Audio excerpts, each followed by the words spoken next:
Remember, all I'm offering is the truth, nothing more. I'm a relationship hack. Run up and get touched up, suicide. And all of y'all know my style. I excel, then prevail. Run up and get touched up, suicide, that's it. And all of y'all know my style. I excel, then prevail.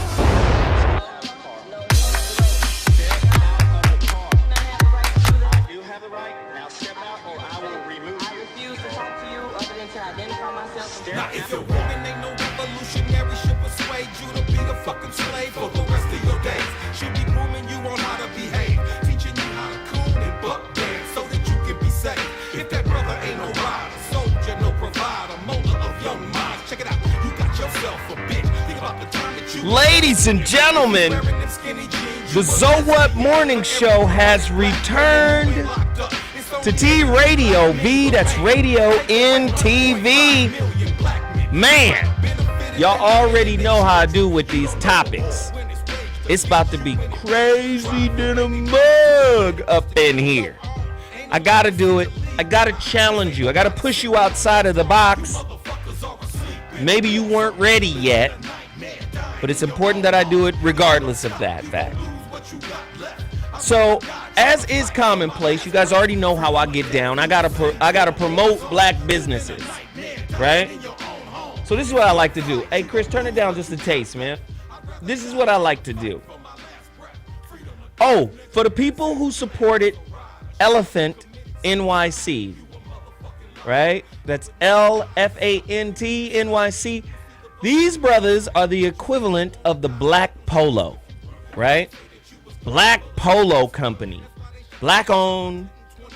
I support them all the time. People are now starting to really get with them. I think they got a 30% discount for So What listeners. Same material, but only cut and crafted by African American tailors. Same material as, Polo, Ralph Lauren. I mean, get at these brothers, man. Oh, man, I love these cats, man. Brothers out of New York. People are supporting them now. I really like that. Go there, check them out. Tell them Zoe Williams sent you. And of course, man, they're going to give you a 30% discount. And again, I don't make any money off of this. I just like supporting black businesses. I like to see black businesses doing it.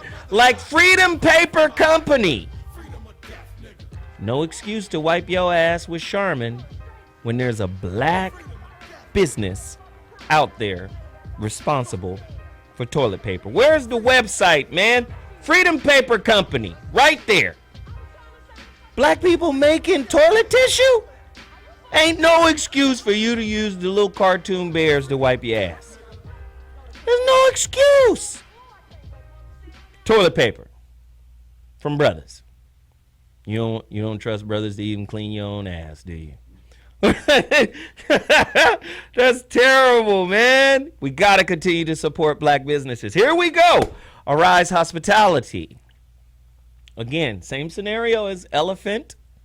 Same scenario as Free Paper Company. A black-owned company, Arise HospitalitySolutions.com. They get all of their products from the same place that Staples or Office Max get it. So it's not like, how you have a Mercedes Benz and then a black person made Mercedes Benz. It might be Negro Benzo. I don't know. This is not black people getting second-rate material to build second-rate products. These guys get the same product from, Office Max, Depot. They go to the same place. Same distributor gets these guys their products. There's no excuse for you to go to Office Max or Staples when you can go to Arise Hospitality and buy the same thing.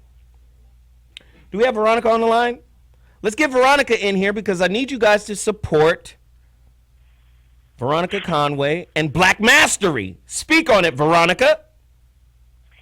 Hey, Zoe. I'm glad we're talking about black businesses today because I think that the main reason to be in a business and to be an entrepreneur rather than be an employee is because of your economic sovereignty. And business and entrepreneurship is really the only vehicle for creating economic sovereignty. So I help launch black businesses. I help build black businesses through my business boot camps. If you guys want to, we're going to be launching another business boot camp soon. If you want to check me out, you can hit me up at Veronica at veronicaconway.com. We can have a conversation to see if it's the right fit. We've taken people from 0 to 4, 5, and 6 figures in really short periods of time. That's what's up. This year alone. So that's what's up. And you're joining us for the conversation as well, right? Yes, I am. Hey, right now, call to action. Go support blackmastery.com. You got to get that neurolinguistic programming that was created by Veronica Conway, that is hosted by Yanla Van Zant, specifically designed to undo Willie Lynch while you sleep. What a sister out of the Bay, daughter of a Panther, developed an NLP program that undoes Willie Lynch. What? Yeah, she don't even be mentioning it. It just, just a tool in the toolbox that I've forgotten about a long time ago. Y'all better go get blackmastery.com. Okay? Go to blackmastery.com, download that shit today. Call to action. That's all I'm saying. All right, I'll see you in a minute, Veronica. Hey, real men don't play. Bobby Glanton-Smith, call to action. Go to Amazon.com, order your copy right now. Bobby Glanton is in the building. We'll be on the show today. Go support Bobby G. Also, We Juice, another 30% discount. WeJuice.com. We Juice, we live. And see how we is spelled on the bottle? It's the French word, O-U-I. So we live, spelled in English. We love, spelled in English. We Juice, spelled in French. O-U-I. WeJuice.com. 30% discount for So What listeners. Y'all got to support this, man. I think I got a couple more websites and then we're almost done here. Easy Boy Web. They built my website. Put my website up real quick. This dude look lost like he ain't did this before. Boy. Easy Boy Web. Brothers out of Atlanta. They will build your website. They built mine. My website is icy. These brothers can do it. Listen. What page we on? You gonna put me on like a little bullshit page? Put us on the front cover, man. Put us on the home page. I'm just saying. These brothers is tight. Y'all gotta support their movement. Black-owned business out of Atlanta, ran by a brother who ain't nothing but down for helping and working with black people, black folk. No disrespect to nobody else, but black folk need to get their shit together. That's all. Panache Ganache. Okay, we can get off my site because it's a struggle right now. Panache Ganache, sister out of Chicago. She's the female cake boss. And when I say she be building cakes, she's like a building architect. I mean, I seen her do a motorcycle. I mean, this woman is off the chain. She made some Zowat cookies and some Zowat cake in a jar. It was crazy, man. Y'all got to support this sister out of Chicago. PanacheGanache.com is her website. Please continue to support. Now, the final thing that I have to promote is my own book. I put everybody in front of me, but let me tell you right now, I am not kidding. Only 260 copies, physical copies, of the Relationship Dismount are left. I'm going to the post office tomorrow. Because what y'all going to do is wait until they're all gone, and then you're going to be hitting me. Oh, where the book at, and where can I find it? We damn near probably not going to print no more. We didn't print any more of The Rebirth of Seeds. The Rebirth of Seeds are out of print, my first book. We may not, very well may not print anymore. Now, we've been getting rave reviews for this book. Listen, for all those who have already ordered, I'm sending out your order too. If you haven't gotten your order, go to my email address, 2319zo1@gmail.com, 2319 zo1@gmail.com, and send me your digital receipt. And I'll check my files and let you know where your package is, if it has been sent out. If it hasn't been sent out, it'll go out the very next day. Only 260 copies remain. Now, last week I reported there was only 300 copies. Now we're down to 260. Final copies of the Relationship Dismount. You better move now. You better get yours now. And that's what's cracking. We got some folks in the building. I want to give them a couple minutes to talk about their music. It's a young up-and-coming artist. I want to get his dude a little shine, a little piece of time.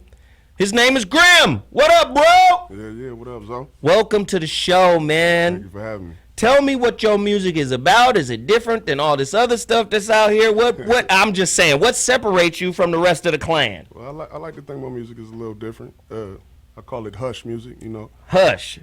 Give me stands that. for hustle until something happens, you know.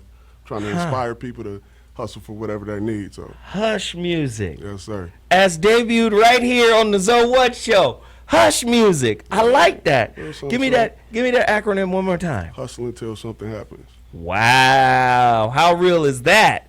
So tell me, you got an album coming, right? Yeah. When is it dropping and where can people get it? We're looking to drop it probably in January or February of 2016. You'll be able to get that on thefanment.com. Also on my website, standpursuit.com. So. Right. I want to play this one record. I want to play a piece of two records really quickly. Did you get the records? I haven't sent them to you yet. All right, well, listen, this is what we're going to do because I want you to play these records, goddammit. I didn't get the email. Okay, so this is what we're going to do. We're going to take a break. When we come back, we're going to come back into my man's record. Ghrimmm got records. I love his records. I be banging them. I don't know if I'm even supposed to have the records, but I done had the records for a while. Just been listening and shit. Y'all don't even know. Anyway, yo, So What? We'll be back in a second. Do not hesitate to move now. 260 copies remaining. Relationship Dismount. We'll be back in 2.2. Strong materialistic values also influence our social relationships and thereby affect other people's well-being. Scientists have found that materialistic values and pro-social values are like a seesaw. As materialistic values go up, pro-social values tend to go down. This helps explain why people act in less empathic, generous, and cooperative ways when money is on their minds. When people are under the sway of materialism, they also focus less on caring for the earth. The same type of seesaw is at work here. As materialistic values go up, concern for nature tends to go down. Studies show that when people strongly endorse money, image, and status, they are less likely to engage in ecologically beneficial activities like riding bikes, recycling, and reusing things in new ways. For much of human history, the biggest problem was scarcity, experienced as poverty, hunger, deprivation. So this urge to acquire, to go beyond meeting one's basic needs, started as a survival instinct, as part of our essential human nature. As civilization advanced, life got easier. Material goods became more available, but they were never what we consider plentiful, except for a tiny minority. For thousands of years, there were only a comparatively few conspicuous consumers, the rich and the powerful. For them, the trappings of luxury always had a secondary purpose. They were designed to distinguish the rulers from the ruled, to remind the powerless where the power really lay. Society was so rigidly divided that the poor accepted their lot without question, and that was largely due to one very good reason: the fear of God. Materialism, self-distraction, selfishness, self-preoccupied. Essentially, we became self-preoccupied. We became preoccupied in trying to validate ourselves, in trying to, in the case of women, men need the power and glory, women need the attraction, because that's the way they're getting their reinforcement. So, but essentially it's all self-preoccupation, it's greed, it's selfishness, because we are preoccupied trying to defend ourselves, attack, get even, block out. These are all preoccupations, stopping us from allowing to be selfless, to live out our true state, because we're now preoccupied with this battle. We are selfish, self-preoccupied, egocentric. So these are natural products of becoming upset, to be so preoccupied and need some self-distraction. People who have all the facilities, through their own experience, now they begin to feel limitation about material value. And people who have a lot of money, but not necessarily happy and deep inside lonely feeling. So then people, you see, begin to look what is lacking. So then, you see, showing interest about our inner value. Although it's a biologically, human affection, biologically there. We come from our mother. We tremendously received affection from parent, particularly from mother. So in our blood, the seed of compassion, sense of concern of others' well-being. So as the video stepped in for Dr. G, who's not here today, the video set up today's topic. Today's topic is the Get Rich or Kill / Die Trying show. A deeper look into greed, materialism, and consumerism running wild in American culture today. Now, a lot of times hip-hop gets blamed, right, for, you know, you guys have this materialistic message. But as the video outlined, materialism has been a problem for centuries, right? And as the video also outlined, do you feel like materialism has an adverse effect on intimate relationships? Jeff Brown always says when he's here, well, as a matter of fact, welcome back, Bobby G, up in the building. What's happening, man? I'm just trying to figure out what, who was it, the Dalai Lama? The Dalai Lama. What was he talking about? Bobby, which one? Who's older, you or the Dalai Lama? I'm up there with him, but I don't know what the hell he was talking about.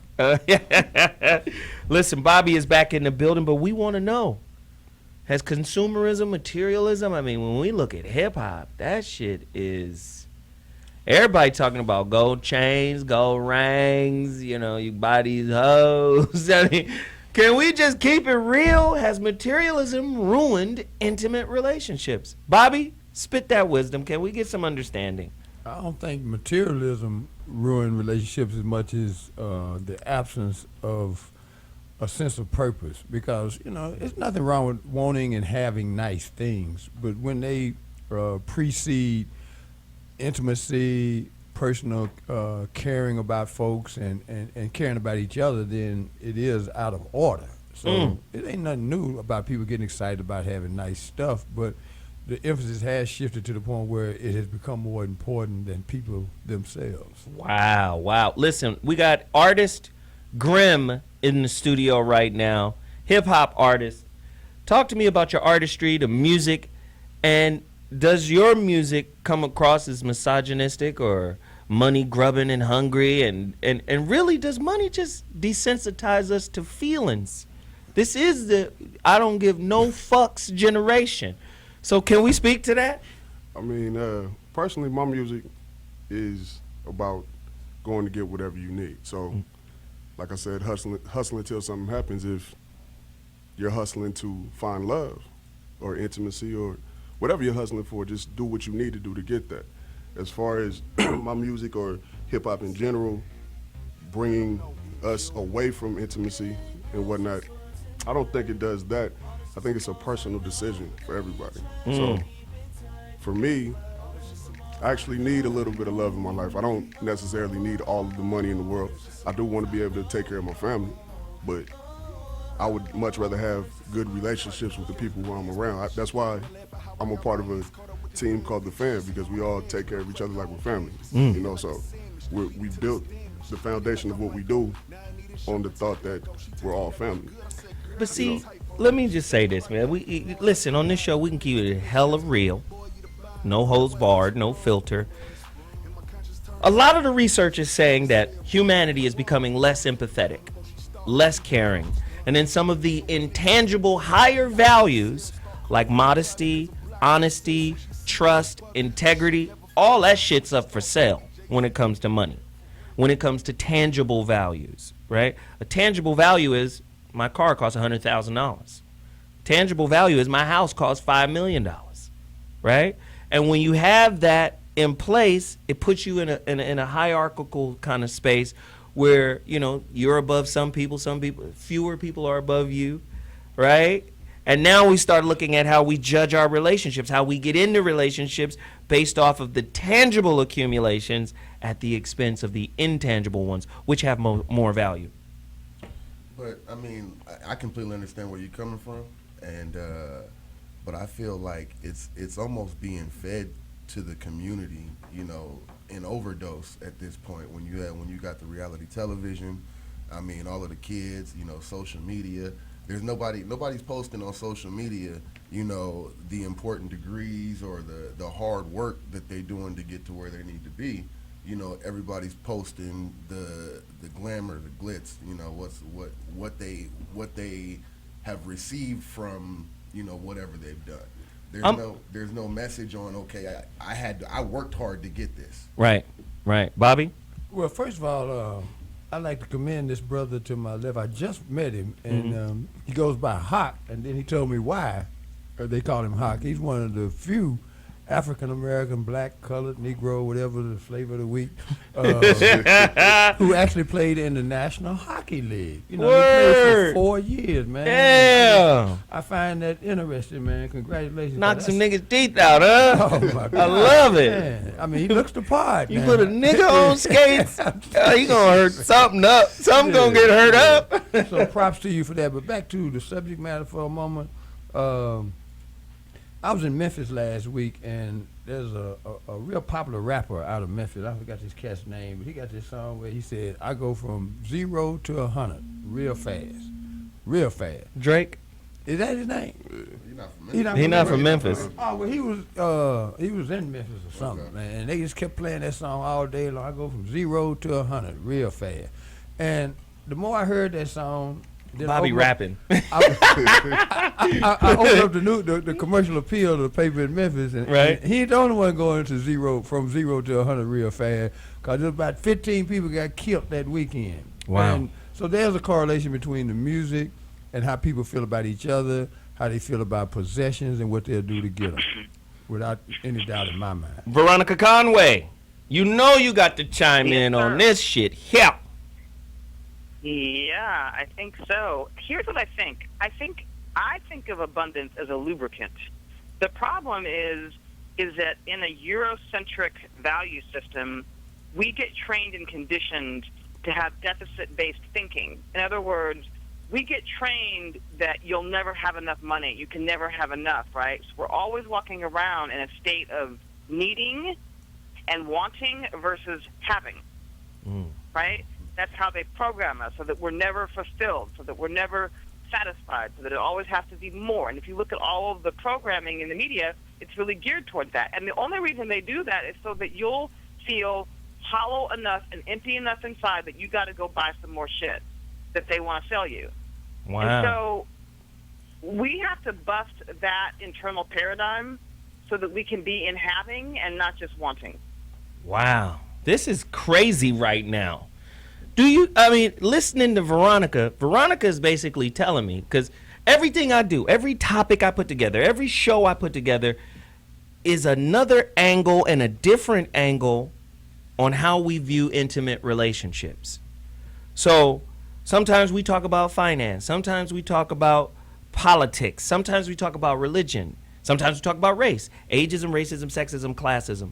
All of these filters are on top of our boy and girl picker. How we pick our woman, how she chooses up on us, and all this shit is in the background. Like if I were to minimize these screens right here, these windows, it'd just still be in the background operating. So that programming that Veronica is talking about is in the back operating, and we don't know that it's making the choices for us. These background programs are making our relationship choices for us and not us. We think it's us, but it's really not. That's why I say, have you even gotten to the point where you can exercise your free will? When we come back, speak on that, Bobby. No, you got 30 seconds. Go ahead. 30 seconds take me that long to think about what I'm gonna say. But anyway, I jump it off like this. I beg to differ, man. I haven't given up my conscious thought to that degree. Now, I do capitulate often to the world in terms of like I can't impose my thoughts on the world, but I reserve the right to think like I think and do what I can do within the constraints of getting along in a order, a structure that we call this society. But no, man, I ain't going for that. Somebody gonna choose my woman for me, gonna choose what's important to me. I'm still wearing this shirt that I've had on for years. Yes, American. Damn, how many times the fashion's changed. I'm going with the stuff that's important to me. Wow. So listen, we're gonna take a quick break, but when we come back, how much money would you kill somebody for? Money is already proven. Let's just be honest. We've already proven that we will kill for this shit. A nickel. There's people out here that kill you that will kill you over a goddamn nickel. How much money would you kill for? We talking about consumerism, materialism, all the isms that keep you from going inside and figuring out who the hell you are right now. We'll be back in 2.2 Zo What Morning Show. TradioV will be back in a second. Get at us. Let me know what's happening on Twitter as well. Americans joke about how Canadian money is like monopoly money, but isn't all money sort of like monopoly money? What is money really? Is this actually worth 20 bucks? What is it worth? It's worth 9 cents. It costs 9 cents to make a $20 bill. The idea that it's worth more than 20 bucks is really just a mass delusion more than reality. It's worth 20 bucks because we all agree that that certificate is worth 20 bucks. That certificate used to indicate that you had deposited an equivalent amount of precious metal or something in a bank somewhere. But this money is very different. We use these bills to represent value based on the power and reputation of our government, not based on how much gold we've got stored somewhere. Money exists because otherwise we'd be trading food for labor or some other kind of bartering system. Cattle have been used for money since 9000 BC, and if I had some cows and needed a wagon fixed, I would need to find someone who wanted a cow and could also repair my wagon. Money takes the place of that complicated exchange because my cattle aren't always worth the same amount, and not all wagon repairmen need cattle. Our biggest fear with money? People faking it. The Secret Service was originally founded to help find counterfeit money. Thanks to computers, counterfeit printed notes began to come out of Japan in the 70s, and now money has to continuously reinvent itself to stay ahead. Likely won't take a big hit. I would say the data definitely indicates that the rich are not suffering. London real estate company Knight Frank expects the number of billionaires to nearly double in the next decade. The luxury property market and its buyers seem to be in their own universe. The income of just one of the richest Americans could cover the cost of a room for every homeless American for an entire year. When you have policies that encourage all the wealth to go to the top, that means that income and wages stagnate even for people who have jobs. We don't have anywhere else to go. A cut in her paycheck forced state employee Betty Badro to ask for a modification on her home loan. She says Wells Fargo has failed to negotiate with her and is now at risk of foreclosure. Security, please. I want everybody to know that these Wells Fargo are thieves. In an attempt to save her home, Badro confronted Wells Fargo CEO John Stump. He made $22 million last year. My children were raised here. We've been living here 19 years. This home means everything to us. It's the roots of our family. Headlines of a housing recovery mass that investors and hedge funds are turning foreclosed homes into rentals and securitizing the rental income. As the wealthiest enjoy the finest in high living, U.S. fiscal policy will likely support an increasingly disparate economic recovery. Americans will do anything to each other for money. Now, last week we found out that American personnel in Iraq are being electrocuted in the shower because shoddy electrical work is cheaper. How can one American kill another American to save a little money on wire? Oh, I forgot, I'm sorry. We're the greatest people in the world. Politicians always tell us we are, and that's how you know it's a lie. They say, if only we had a government as good as the people. Unfortunately, we do. Now, here in LA, we've been having a little problem lately with hospitals dumping patients who don't have coverage on the street, on Skid Row. Who acts like this? Everybody doesn't act this way. This wouldn't happen in Sweden because they're just not as obsessed with money. I can't imagine ABBA putting out a record called Get Rich or Die Trying.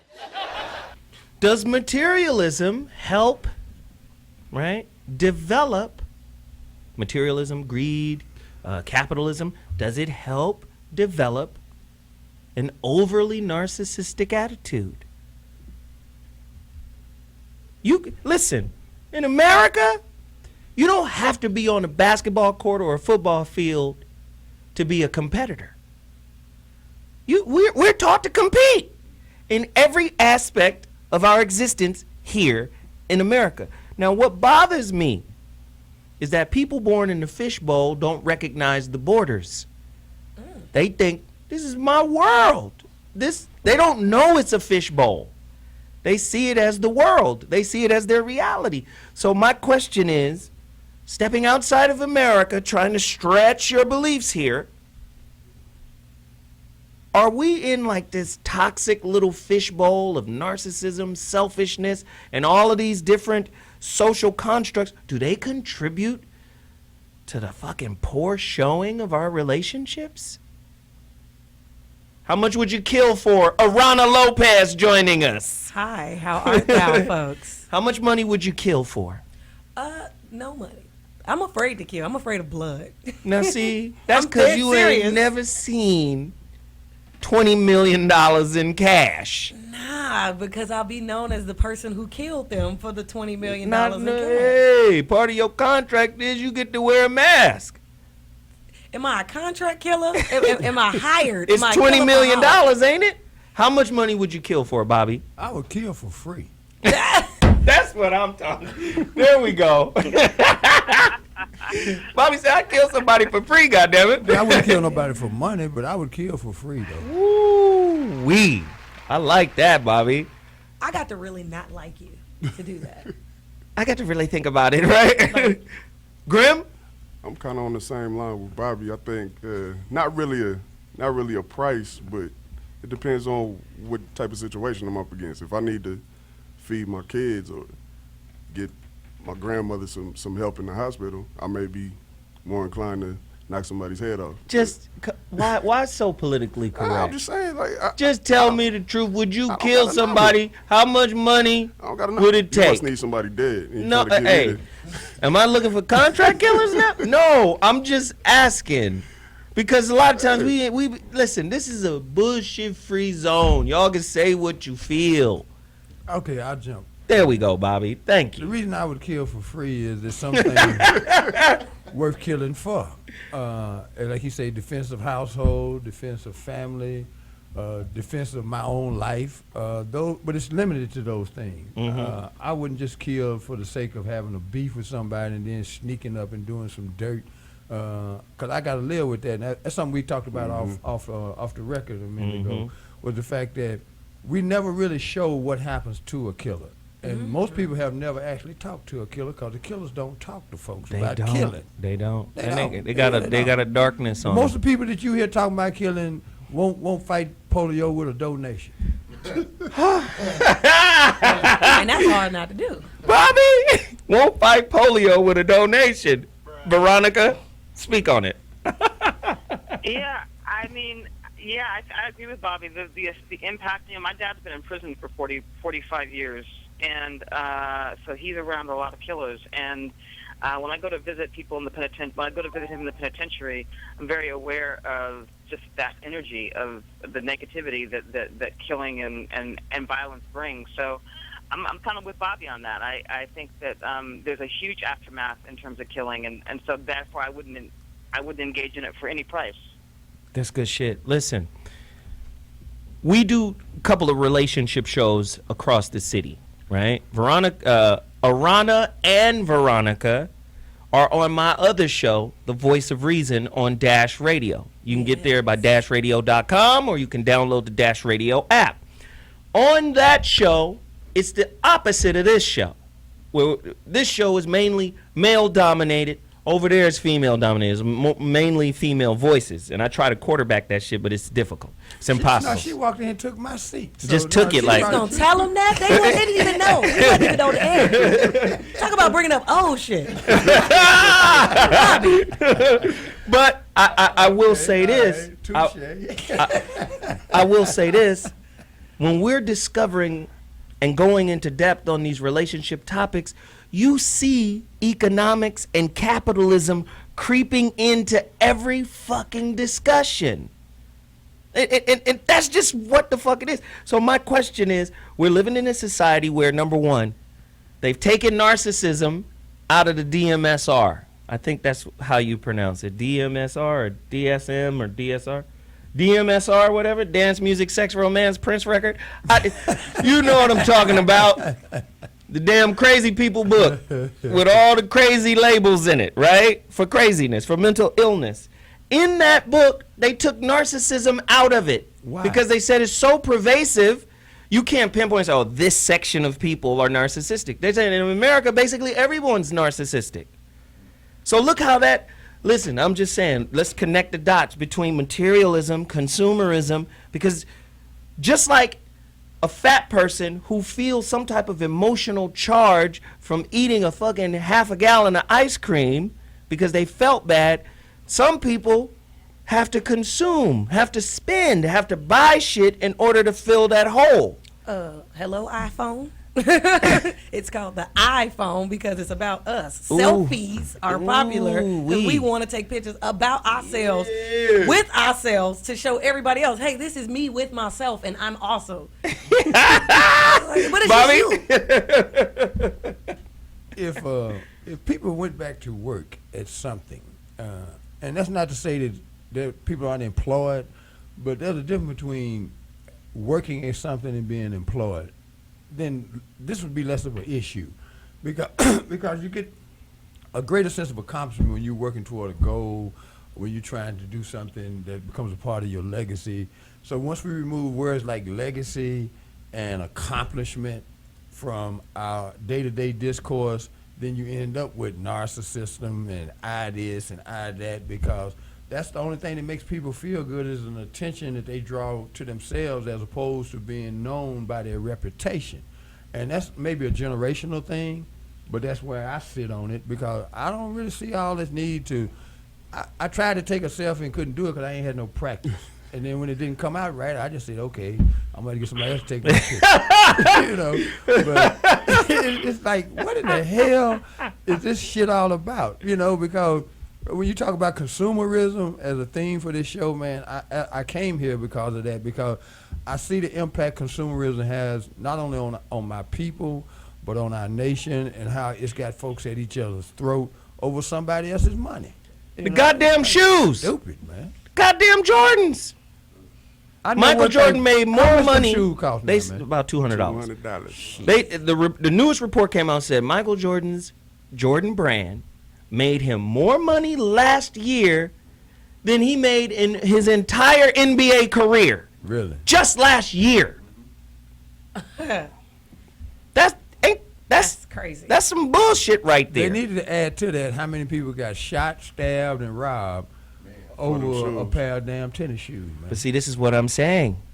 Where there's materialism, where there's overconsumption, there has to be a lessening of respect, of empathy, because it puts you in an individualistic fight or flight. Money puts motherfuckers in a fight or flight mentality. It definitely. But you know, it is some distinctions though, because there are certain people who will rob to feed their family. Then you got folks that would jack you for some Jordans because they think Jordans are worth more than money. Or worth more than you. You know, and I'm like, that's some other strange shit going on right there. Veronica? Yeah, I want to speak about it sort of more strategically, because I think that the problem is that we've been trained as consumers. We've been trained as the owned versus the owner. And so we behave like the owned still. I did an interview with Dr. Randall Pinkett, who was the first black winner of Celebrity, of the, not Celebrity Apprentice, but The Apprentice. Right? He's on his way to being a billionaire businessman. I did a conversation on Black Master with him, and one of the things that he talks about is consolidation. How everywhere he looks, from his vantage point, all these companies and institutions, banks, stores, airlines, there's a huge consolidation of money and power, and we're not even paying attention to that, right? Wow. That everything is consolidating, and the more that things consolidate, the more we will be at the effect of those that have consolidated that power. We won't have choices about where we want to live or what we want to do or how we choose to buy, because there's this huge consolidation that's happening globally around money and power, and I don't think we're even paying attention to it. Wow. Aarona Lopez has something to say, but we got to hear it after the break. This shit is crazy right now. And all I got to say is, if white people don't care about each other and choose money over everything else, it's not personal. They clicked it. It's not personal, right? Because it's about that paper. It's not personal. If white people had that mentality, imagine the malignant version black people employ. Ugh. This shit crazy right now. We'll be back in 2.2 seconds. So what morning? You know you don't give a fuck. Yes, the poorest 20 to 30% are starting to suffer quite a lot compared to the ideal, and the middle class is certainly struggling more than they were, while the rich and wealthy are making roughly 100 times that of the poorest Americans and about 10 times that of the still healthy middle class. Sadly, this isn't even close to the reality. Here is the actual distribution of wealth in America. The poorest Americans don't even register. They're down to pocket change. And the middle class is barely distinguishable from the poor. In fact, even the rich between the top 10 and 20 percentile are worse off. Only the top 10% are better off. And how much better off? So much better off that the top 2 to 5% are actually off the chart at this scale. And the top 1%, this guy, well, his stack of money stretches 10 times higher than we can show. Here's his stack of cash, restacked, all by itself. This is the top 1% we've been hearing so much about. So much green in his pockets that I have to give him a whole new column of his own, because he won't fit on my chart. 1% of America has 40% of all the nation's wealth. The bottom 80%, 8 out of every 10 people, or 80 out of these 100, only has 7% between them. And this has only gotten worse in the last 20 to 30 years. So when I hear, welcome back to the Zoe What Morning Show. When I hear people say, the white man don't want you to have money, that's not true. The system needs you to have money. The system is designed for black people to have money. But remember, there's an end user and back end user to every system, right? The back end user is usually in control of the system. The front end user, that's the consumer. Do you think black people are in the position they are in today by accident or by design? And if by design, doesn't it make sense that black people spend more money than anybody on planet Earth? Man, listen. 2015, we're scheduled to spend $1.7 trillion. That's more than some of the richest countries in the world. So by design, you got bread, but it's disorganized, diffused bread. You understand what I'm saying? Does that make sense? Bobby? It sounds wonderful and logical. This is an illogical situation because we all come into this world with certain faculties, and whether we use them or not is solely dependent upon us. Because nobody just put a gun in our head and said, think this way. And even if they did, we had the ability to say, you know what, maybe I want to look at this differently. Uh-oh. Because the bottom line is, if they gave us reparations tomorrow because of the way we think, within a year, the liquor companies would have a surplus. Wait a minute, Bobby. The Mercedes companies would have a surplus. The people who make gold would have a surplus. All of the stuff that we spend money on, we just spend more money on it if we got reparations tomorrow, because it didn't come with no instruction. It didn't come with a redirection of our intellect. So we actually, first of all, kind of just reprogram ourselves before we start asking for reparations or anything like that. Because we got to think differently, or we'll end up in the same spot we was in before. I think that's very true. I think that's true. to first say that, but I don't think that's necessarily a black problem. I think that's an American problem. We're just a wasteful society. It's factual information that people win the lottery and the average person who wins the jackball or the jackpot loses it within a year, because most Americans have bad money management skills because this is a consumerism society. And the point that I was going to make when Veronica previously spoke about the consolidation, absolutely true. And the beginning of it was the bundle packs.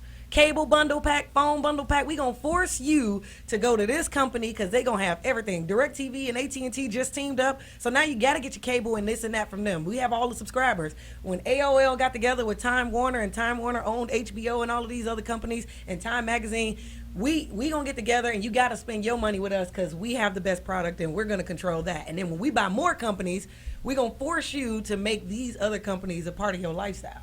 You pay attention in school. Hey. Yes, she did. Go ahead, brother. I think that that we are like my man said. I mean, the funds aren't coming with an instruction manual. So when it's just like these younger athletes that go into the NFL or the NBA, and they come from the inner cities where our families may not be as educated or as mindful with their finances. They go to these universities, they get these scholarships for free, they get treated a certain way, and then they go to the NBA or the NFL and they get all this money, but they don't know how to manage that money. I'm sorry, the gold shoes at the draft and all of that, I'm not really, that doesn't impress me. And that's what they feed you through the media on the draft day. You know what I mean? Wow. You're getting you got cats that got on $10,000 shoes. Wow. But they came from a household that might not have had that in 6 months. Wow. Veronica and then Ghrimmm. Yeah, I mean, I really think, again, it comes from not having anything. In other words, we have to remember that it's only been about 50 years since we had access to anything. Before that, we were sharecropping, right? Before that, we've never had anything. We haven't owned anything. And so what they've fed us in terms of giving us a little bit of something that has us feel like we have something, right? It sort of satiates us. I've been a deep student of reparations, and I've interviewed Charles Ogletree that headed up reparations. And one of the things that they're talking about down in the Caribbean with reparations is that the Caribbean's going after reparations from the Crown and Europe and a bunch of places. But one of the prime ministers down there said, we cannot accept reparations without retraining the mindset of our people, because we're so wounded around our psychology around money and spending that if we got reparations, we wouldn't know what to do with it. Because, like we talked about consolidation, all these companies are consolidating, but we as black folks aren't consolidating with each other about how to become an economic collective force around money. We have to consolidate with each other. Well, let me do this. I respectfully and humbly disagree with mostly everybody on this issue. You would. Starting with what Bobby said about nobody held a gun to you. Well, maybe they didn't hold a gun, but they held a whip. Maybe they didn't hold a whip, but they held a gavel. Maybe they didn't hold a gavel, but they held the municipal code of ethics. Right? Where in some states it's still illegal for a black man to have a dog.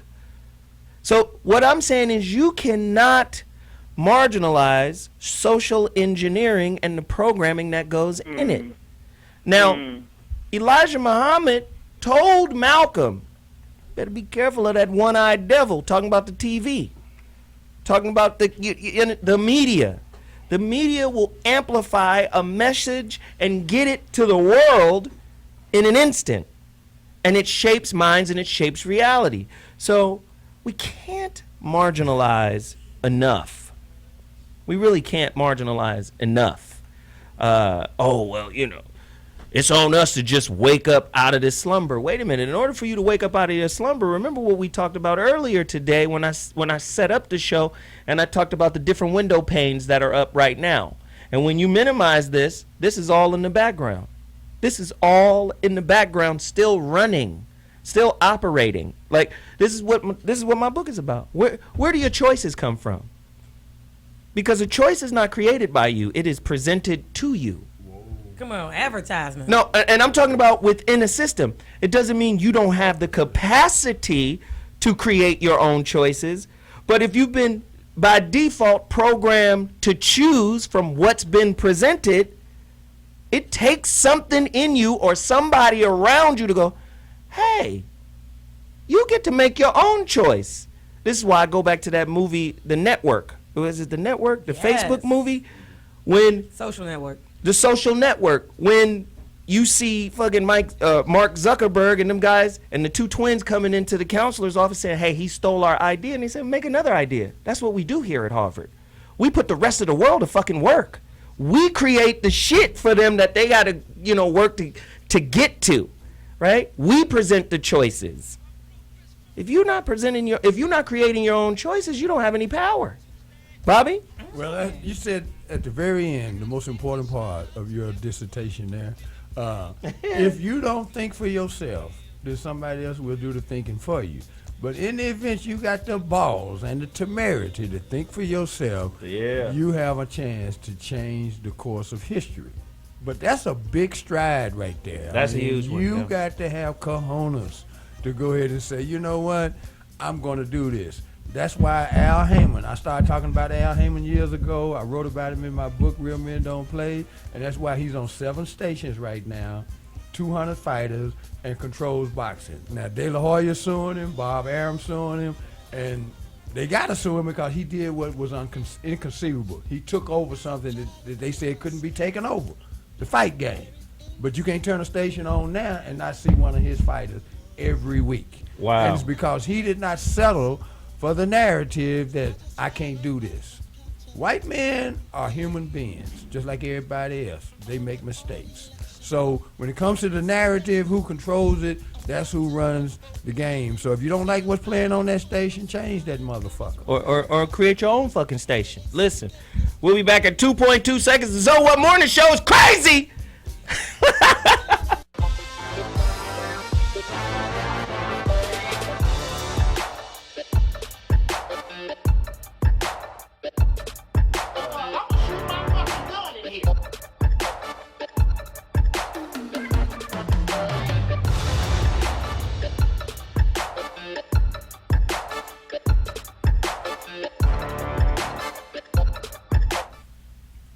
Hello there, folks. This is Aarona Lopez checking in. Shout out to Jeff Brown. I am here in his absence to give some of my ignorance on today's topic. Today's topic, we're talking about consumerism and money. And here's my deal on it. If you don't have it, fuck you. You are a loser. Listen, this is the land of opportunity, the home of the brave, land of the free. Patrick Henry did not scream out, give me liberty and give me death, just so you can die a broke motherfucker. He did not. We threw over the tea from England because we don't want your shit. We want to build our own shit. We will rape, we will pillage, we will take lands from people and collect. Christopher Columbus was the original swagger jacker because he saw opportunity. And this is what it is. You can't hate the player. You can't hate the player. You gotta hate the game. And the game was established probably around circa 1492. It's 2015, and you trying to change the game in the 9th inning with your feelings. You're a loser. Fuck that. Get money. Okay. The fact of the matter is this. Nobody is forcing you to buy certain products. We talked about that. That is true. But there's also something that people are overlooking, and that is you get what you pay for. If you want a good life, if you want nice things, those things come with a price, and that thing has a value, okay? I like MAC makeup. A lot of women like MAC makeup because they make good products. I tried to not do MAC makeup so I wasn't feeding into consumerism. I was worried about what people thought about me and that bullshit. And then I bought lipstick from Target, and now I got acne. Fuck that, I'm gonna get MAC. If I work hard for my money, I might as well enjoy the things that I get with my money. I don't like American cars because they are shitty. American cars are not designed to keep an alternator after 80,000 miles. I have been nearly killed in 2 American vehicles. I used to have a Chevy Cavalier, and the ignition switch shorted and caught on fire. On fire! I was 19 years old. I don't know how to fix fucking cars. I was stranded on the side of the road because I had a shitty car. That would have never happened to me in a BMW. Ever. Because the Germans make good cars. The Japanese make good cars. Their cars have utility and they are built to last. I had a Ford Explorer truck, almost killed me because the cars are shit. okay? The tire blew out on the 405 freeway and swerved around, and it turned into a canned sardine. It's an SUV, and it turned into a canned sardine with me in it. I only drive German now because they make the safest cars on the planet. Shout out to JD Power and Associates and Google for me researching that information before I made a purchase, because I am a savvy shopper. But it's a lot of people that'll judge you. Why would you buy such a car? You trying to fit into a mode? No, I don't give a fuck about that. I give a fuck about my safety. Don't put your bullshit projections on me because you want to stay broke and you want to buy shitty products. I want to buy the best products because I work hard for my money. And here's the thing. If I'm spending, say, $400, $300 for a car note, I deserve luxury. If I can get a moon roof, some leather interior, leather seats, heated seats, and all of that, why wouldn't I? Why would I pay the same amount of money for a shitty car with bucket seats? You know what I'm saying? You could have a Camry. You could have that. Yeah, you're going to pay the same money, spend $20,000 on that purchase that is a sizable purchase, but you ain't got no luxury. You are a loser. So in conclusion, I would like to say you get money so you can buy the things you want, the things you enjoy, and it doesn't always make you a bad person. It sometimes makes you a smart person and a savvy consumer. Aarona Lopez, y'all follow me on IG. Nigga! Yeah, I like that little intellectual rant. Cause it's true. Listen, that's fire. I love it. Do you know how hard you got to work to ruin a BMW transmission? Do you understand how negligent you have to be with that car in order to break that car? But how many cars then transmission then slipped on you? But here's the inverse of that. Okay. When you go to Europe, there's a lot of places in Europe, Switzerland, Denmark. Yeah. These motherfuckers are serious about the preservation of life. They care more about living, about people. They have different policies in place. Whereas the rest of the world's countries, a lot of them, especially the powerful ones, are watching America and how we do shit like it's an aquarium. Like, let's see what the GMOs does to their people. That shit's illegal over here because we know what it is. But let's see what it does to their people. And the same with the vehicles. You look at German engineering, that shit is hand craftsmanship in a lot. BMW, Mercedes, Porsche, Audi. Yep. These people are like, no, we want to build a really high quality vehicle. But in America, no, this shit can't last more than a certain. That's consumerism. This shit got to break down. You got to look at consumerism in the same way you look at produce. We buy the produce, we eat the produce, we assimilate the produce, and then we get rid of it. So now look at it this way. Do you know there is an industry that is 5 to 6 times bigger than the movie industry? You know what it is? Pharmaceuticals. Storage. Motherfuckers got stuff. Just cuz. Where you defecating into your storage? I don't use that shit no more. I don't know why I bought that shit. So we can't keep going back to the concept of nobody's forcing you. Well, America TV is hypnosis. Veronica? My friend said that storage is actually just in a very expensive garbage can, which I agree with. I'm telling you. I definitely agree with her. I think we really have to get clear that until we have got to get our psychology on straight, our heads on straight, around what and who we're going to be as an economic force in the world. We're going to have to decide that. We're going to have to stop being a living, breathing reaction to white supremacy, a living, breathing reaction to the economic slavery that we're in, and we're going to have to decide who we want to be in terms of having our own financial impact on this planet. We forget that within Africa and across the diaspora, our numbers exceed the population of China. We're a huge force. We're just disconnected. And so we've got to begin to get together and create some economic viability because, here's the thing. I think if we decided to win the money game, if we just made a collective decision to go ahead and win it, it would kind of be game over. We just never come to that conclusion. Wow. We never come to that. We never decide. Bobby? In my recent travels, I was in Newark, New Jersey at what was called Summit 2. And first, people need to get their heads around Summit 1. Summit 1 was in 1967 when Jim Brown, Muhammad Ali, Bill Russell, Kareem Abdul-Jabbar, all these brothers rallied around, on the surface anyway, Ali's right to dissent against the Vietnam War. It really wasn't about the war as much as it was about the fact that America was exploding with racial hostility. Fast forward to 2015, we almost at that same precipice again. And for the same reason, poverty. Poverty changes everything, and poverty is directly related to consumerism. Poor people buy stuff that depreciates in value. Come on now. Wealthy people buy stuff that if they hold on to it, it went up in value.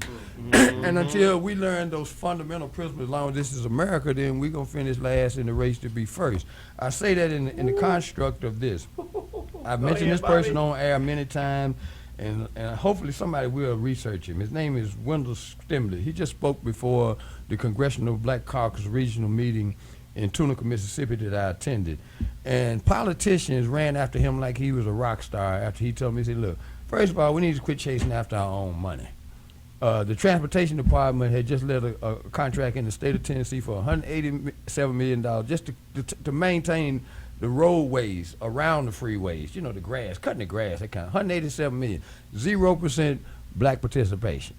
Now, the reason that's possible in a state with about 20% black people, and in Memphis alone, 70% black, is because we chase the wrong piles of money. We follow other folks' money when we won't even get our own money. There's contracts like that all over this so-called government of ours that could empower our communities and put people to work. If we want to stop these killing, replace guns with implements of work, because your life is immediately worth more when you got something to lose, like $1,500 a week for holding a stop sign in front of a freeway job. That'll make you put that pistol down pretty quick. Speak on it, Ghrimmm. I honestly think back in the day, the generations before us, you had the leaders like that were in the public eye, like Bill Russell, like Muhammad Ali, like Kareem Abdul-Jabbar.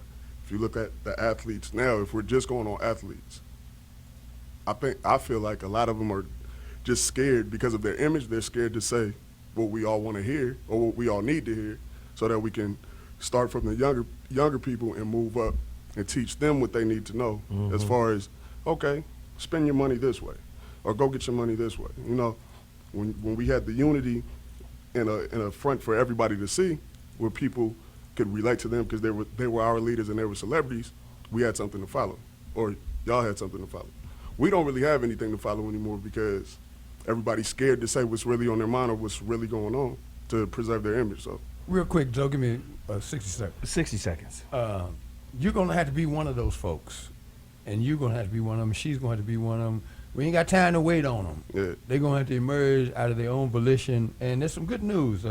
Ray Lewis accepted the torch of social responsibility from Jim Brown in Newark a couple weeks ago, and within a month, I'm going to have some incredible news about just what you're talking about, some youngsters that are very well known, high profile, that's going to do the kind of things that were done in '67 and before. Wow, good stuff. Listen, we got to take another quick break. The Zoa Morning Show is designed to stretch your perspective. We don't care if you agree or disagree, but we're going to push the envelope, continue the dialogue, continue the discussion every Monday, because I get to hold the microphone. I'm out here tripping right now. You understand me? No, you macking. Anyway, we get to turn up like this. We want to hear from you on Twitter. I'll respond and maybe even read some of this stuff on the air. Get at me, at Zoe Williams. Today's topic, get rich or die trying. It's crazy. Consumerism, materialism, is it running amok? We'll be back in 2.2. The commodification and exploitation of people has always existed, but it was capitalized by Frederick Taylor and his theory of scientific management. In the late 1800s, Taylor complained that workers were lazy and can produce exponentially more by tough management. He studied the motions of workers to find out how to increase their productivity. It turns out that if an employee performed the same task over and over, then he could manufacture more product. Anyone who refused to conform to Taylor's methods were fired and had their wages reduced. Soon, a new class of managers emerged, while the highly experienced labor force was transformed into unskilled workers. It was Taylor's belief that all would be benefited by his methodology. To his surprise, with the increase of productivity and profits, the workers' wages were stagnant and even decreased. Scientific management, along with a new class of managers, quickly spread to all sectors of the economy. All of society, the schools, the workplace, the government, could be turned into large assembly lines. The fast food industry today epitomizes Taylor's legacy. Behind the counter, kitchens are geared so the worker doesn't have to move or even think. Each person performs the same repetitive task endlessly like robots. The fact. So, you want others to create the society and you can then slip into it. That's what we're all waiting for. Few struggle, work, create, and refuse to enter into this rat race. And the others say, yes, after you have constructed that, what you think is the right society, then we'll all join you. But we don't do it together. That's the whole problem. Right? If we all had this, not idea, the fact, that to spend our life from 9 o'clock to 5 o'clock, probably before that, every day of our life for 60 years and more,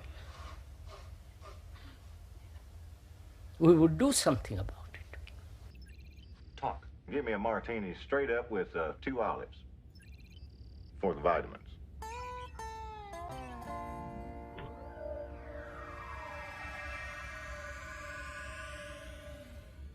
I might just get to like this place.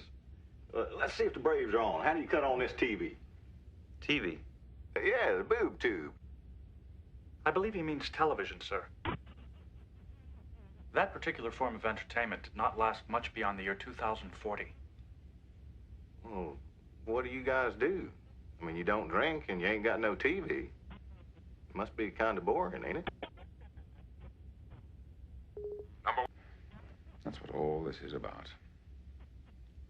A lot has changed in the past 300 years. People are no longer obsessed with the accumulation of things.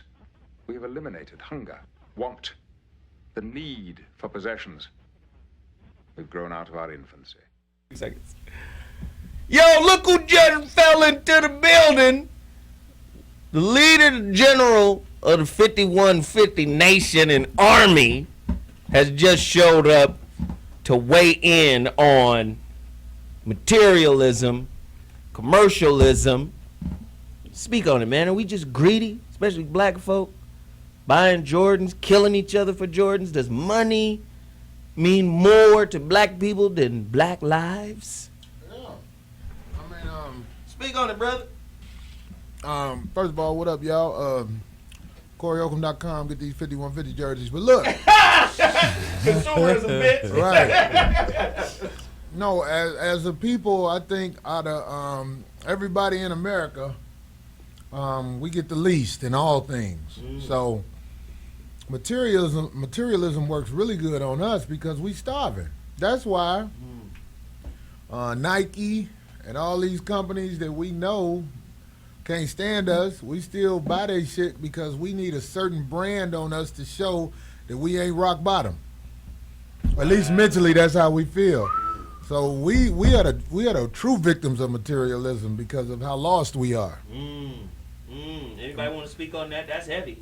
Amen. That's about as much as I can say to that. Well, you know what? It's also about perceived value.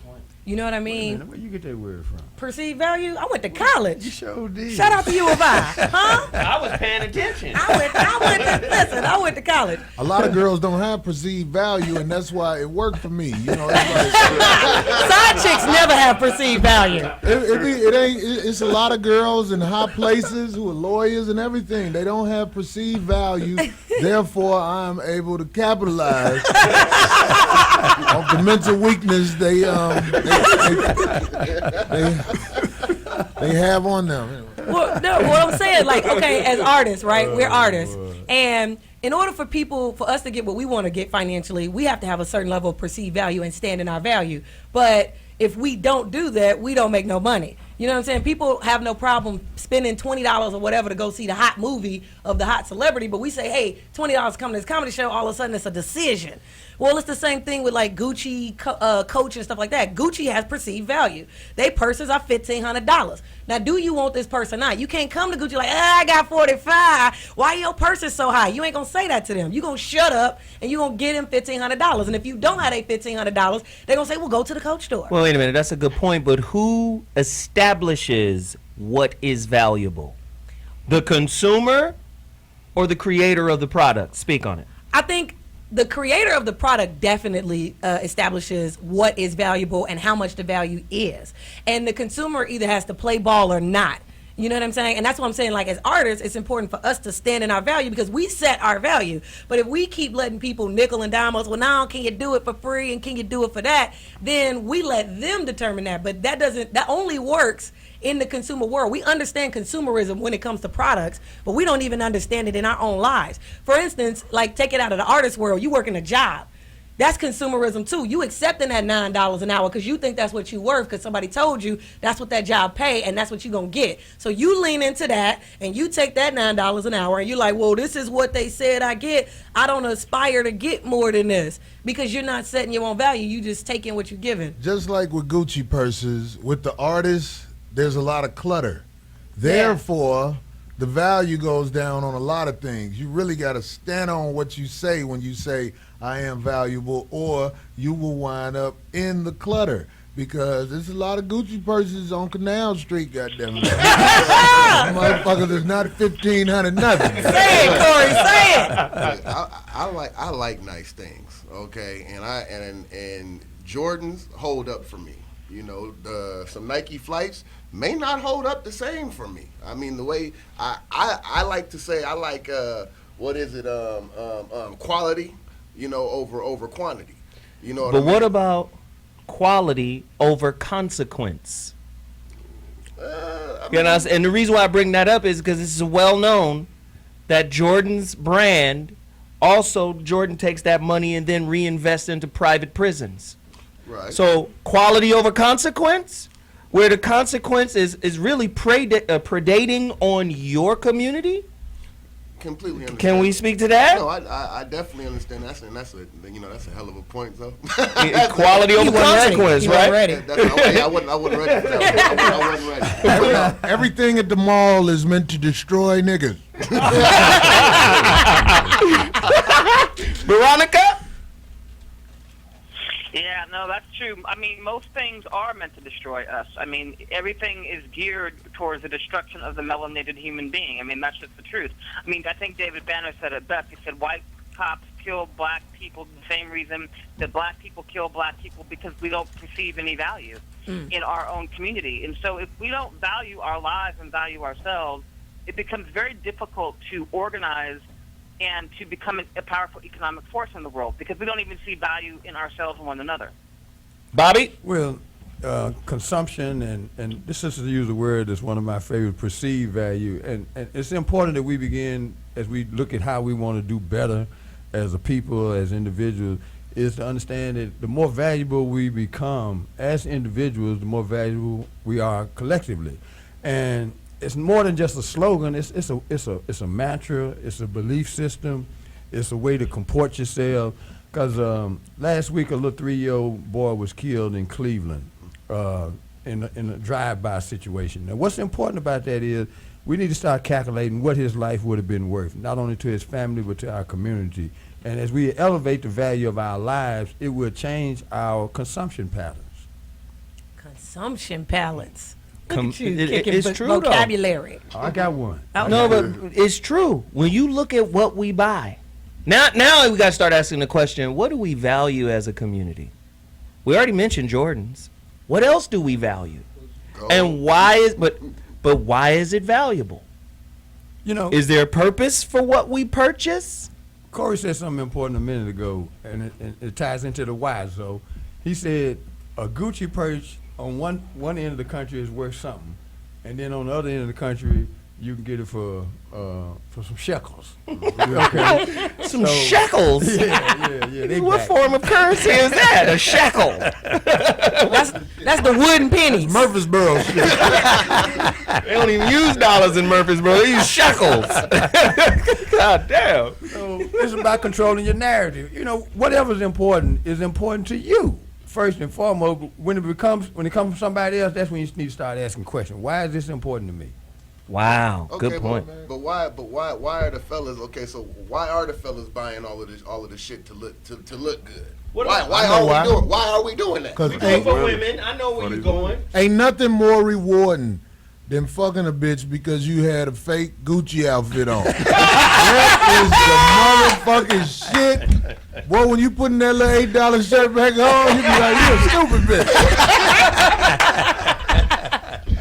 I'm just saying, like that's why do we do it? Don't blame the woman, because the woman could turn around and say, we spend $7 billion on the weave industry and the cosmetic industry for y'all.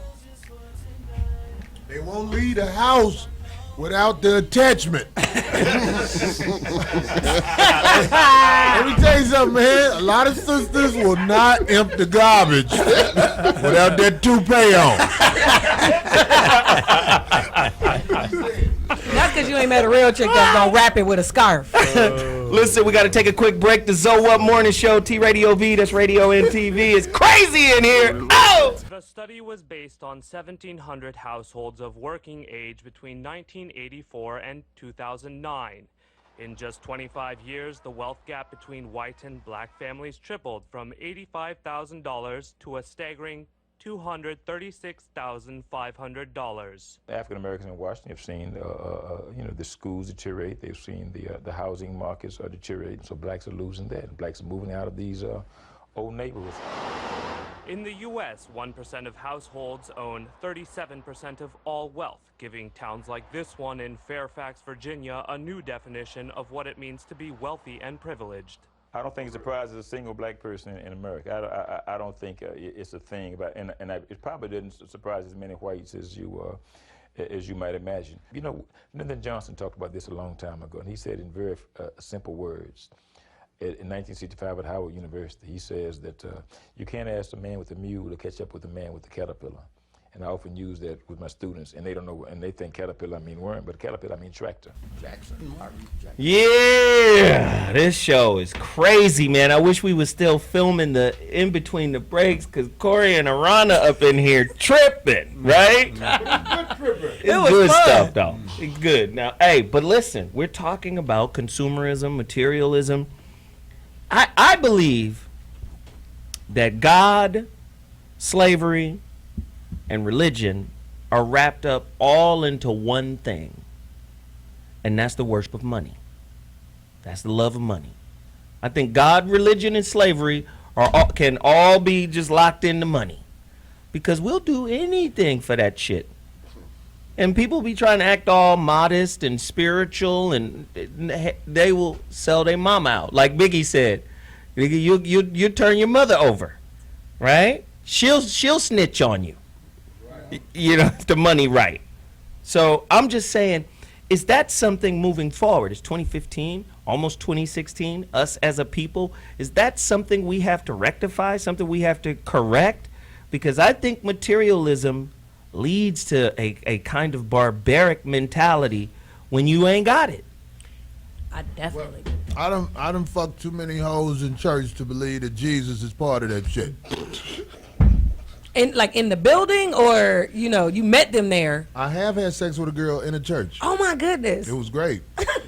That's just rude. Sanctified sex, right? I agree, man.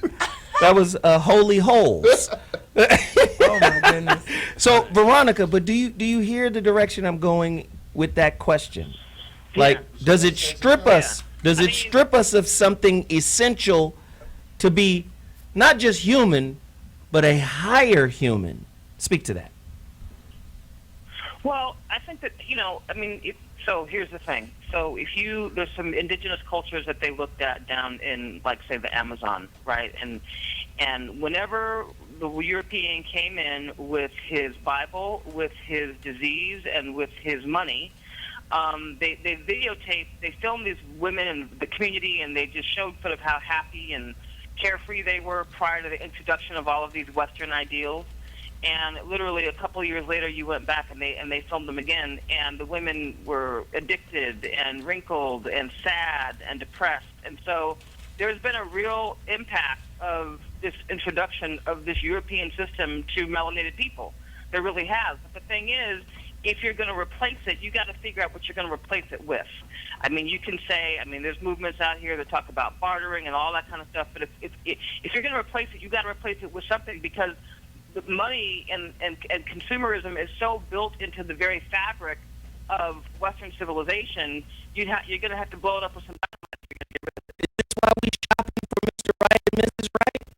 We're not allowing the right person to come to us. We actually shopping for them. Speak on it.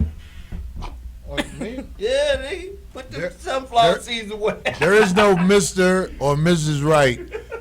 What you need to do is just get you somebody that's down for you and make it work with their wretched ass. All that shit that it's a special person, that's a fucking TV show right there. I agree with that. That's the Huxtables, goddammit. As long as your bitch scared of you, y'all will be all right. Here we go. Well, maybe I should say scared of consequences of fucking up. Don't just be Deboing your bitch. Stomping their heads together. Oh, God. Bobby? You know, this has been an interesting show, and the theme of it was real appropriate when we look at what's going on around us right now, because that graphic you showed earlier about one group of people having like 80% of the wealth. But one thing that we all need to realize, your life is not always just predicated on your bank account, because that changes either up or down. But every day has some value to it if you are of value to yourself.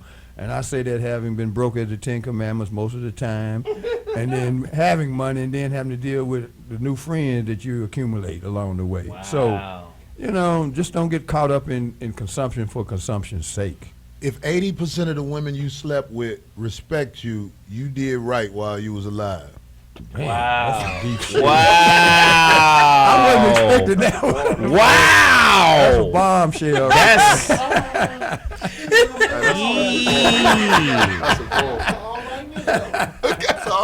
Wow. That's a heavy statement. Let me say this. This is why I say we're on a conveyor belt of consumption. I remember when we were younger, Christmas had a meaning, right? It meant something. There was something bigger than just, it almost felt a little holy, you know, if I could say that. It meant something. But as you get older, and see, kids are on the end user end of Christmas. They getting gifts, so there's meaning there. It's, oh shit, I was a good boy and I got good grades and they did for me. There's a meaning there. But when you become the parent and you're on the back end of it, you start to see the commercialism. That's the consumerism. You know, we had a terrible Christmas season this year. We're off 3.4% from last year, right? And everything gets marketed and promoted as if you have to have it in order to show meaning. Like, you got women out there that get pissed to high hell if they are not properly represented on Valentine's Day. Am I lying? So consumerism has a distinct and really deep impact even on how we relate. Fuck around and skip Christmas and see how your kids feel about you as a parent. Like, come to them with this different philosophy about meaning and shit when toys are at stake. I'm just saying. That's real. Well, it's worth the gamble, though, because if you don't stop them early, then they're going to end up putting a bullet in your head because you didn't die soon enough, all right? Because that consumption and having people defined by what they give their kids around Christmas instead of teaching them how to get for themselves is the reason why they 25 years old still staying at the house.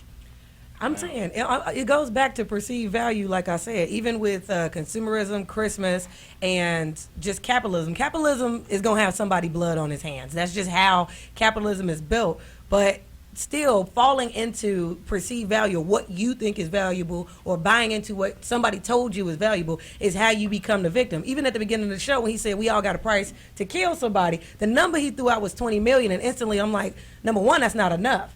But my perceived value of $20 million is different from somebody who's broke and don't have it and is desperate.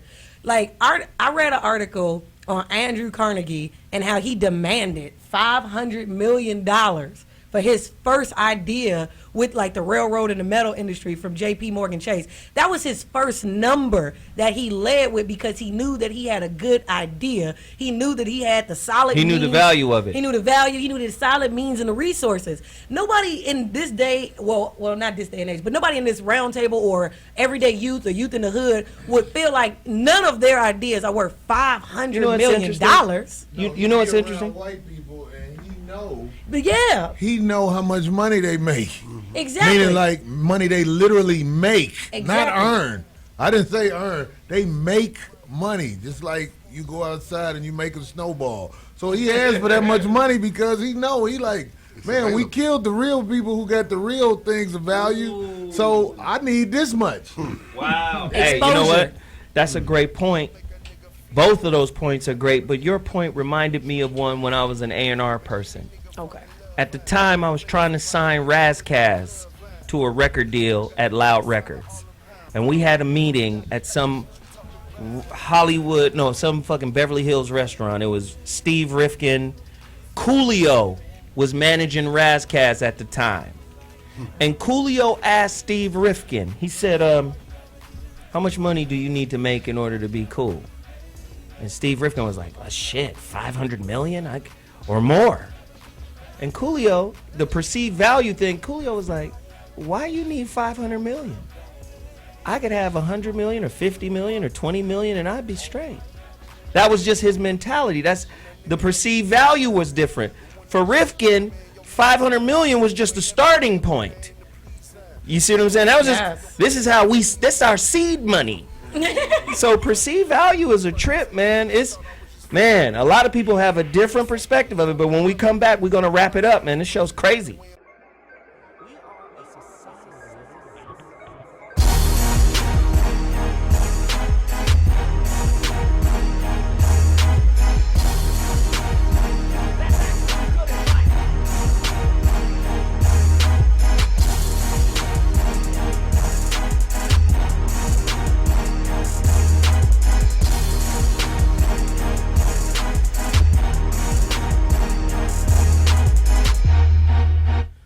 So, today's topic, commercialism, consumerism, materialism.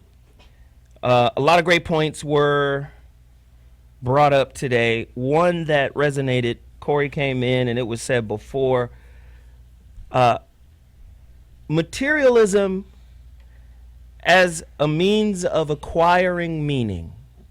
I've said this before. Your car doesn't make you dope. We've got it in reverse. Your shoes don't make you dope. You heard, it's not the clothes that makes the man, it's the man that makes the clothes, right? People don't understand. It's something about you, a quality in you. Everything else is a representation of you. So you got a really nice home, that's a representation of the man. You have a really nice car, that's a representation of the man. The problem that black people have is what we acquire isn't our representation, it becomes our definition. This is how I'm defined. Do you understand what I'm saying? If it represents you and it defines you, right? Now you can say, well, whatever represents me is because of me, and I create the definition for me. But most of our people aren't like that. It's unfortunate, but most of our people aren't like that. And we don't have enough knowledge about the fucking financial system. If I can kill somebody for a piece of paper that is technically worthless, let's just deal with that. It's a fiat currency. Most black people in America, most white people in America don't even know that the dollar is worthless. I was talking to a guy who runs these AAU squads, white guy, This motherfucker here is filthy rich. I think he's the son of the writer of Married with Children television series. Family is worth hundreds of millions of dollars. They caked up. He didn't know that the American dollar is a fiat currency. He didn't know that the American dollar wasn't worth anything. I told him, he was like, what, Zoe? What? Oh, hell no. He's UCLA educated. Let me look that up. When he looked it up, he saw it. It's not worth anything. But everything about our lives is predicated on a piece of paper that is worthless. The other piece that we don't know, it's worthless because it's the inverse of wealth. How's it the inverse of wealth? Every dollar that's created is created in debt. It comes from a loan. Now we owe the fucking Fed, right? The Fed is the most powerful. Whoever is the chairman of the Fed, who runs all of the private banks that loan their money to the American people, those are the most powerful people in the world. Those are the people that are pushing consumerism. If most of the people in the world are spending money, and the wealthy people, what is their belief system? We don't spend our money, we spend other people's money. This is why they're wealthy. This is why they stay wealthy. Because the rest of the world is set up for consumer constituency. Y'all buy, we live the life based off of you working and wanting shit that we trained you to want. Everything in society, it gets old. Look how fast your cell phones get old. Look how fast your cars break down. Back in your dad's day or your mom's day, cars used to last a long ass fucking time. Now shit, I got to get up out this motherfucker. This shit done broke down because it's designed to be that way. Everything has to be renewed. Well, you got to get the new software. Shit ain't working the way it used to work. Time for the new software, time for the new phone, time for the new this, time for the new that. This is how it works. When the planes hit the building, what did Bush tell everybody to go do? Keep spending. Keep buying. I don't give a fuck what you buy. Keep buying. Katrina hit, what did the government do? We giving out motherfucking debit cards with money on it. We giving out debit cards with money and credit on it. Keep spending, goddammit. Don't stop none of this spending. I don't give a fuck if that caldera at Yellowstone blows tomorrow, which will send the world into a nuclear winter. You better get your ass to 7-Eleven and buy a heater or a blanket. Keep spending. Now, my final thought on this is this. Black people, what is the purpose of your spending? Is it a collective spending? Right? Corey Holcomb got new shirts. Is it a focus on Corey Holcomb? Right? Is it a focus there? Bobby got a book. Is there a focus there? Zoe's got a book. Is there a focus? Or is it just some sporadic shit because I'm buying something that'll give me meaning? First off, you got to have meaning first. You've got to be meaningful to you. But most people are not meaningful to you. What makes them meaningful is what they have. Now that's an inside out existence. If you're not meaningful from the inside out, then you're going to be meaningful from the outside in. And that is the poison of materialism and consumerism. I'm Zoe Williams, and that's my final thought. Listen, I want to get everybody's information. Veronica, where can they find you? You can hit me up at blackmastery.com and at veronicaconway.com, and social media, all things Veronica Conway. Awesome. Ghrimmm, where you going to get that music, man? Go get that music at stayinpursuit.com, also at thefamilynt.com. Follow me on Instagram, that's GHRIMM. And the homie Hawk. Man, we appreciate having you, brother. Thank you for having me. I appreciate it. Man, black hockey player, Hawk up in the building. You feel me? Yeah. You check us out at thefamilynt.com. Please come through. Ghrimmm, check out the squad.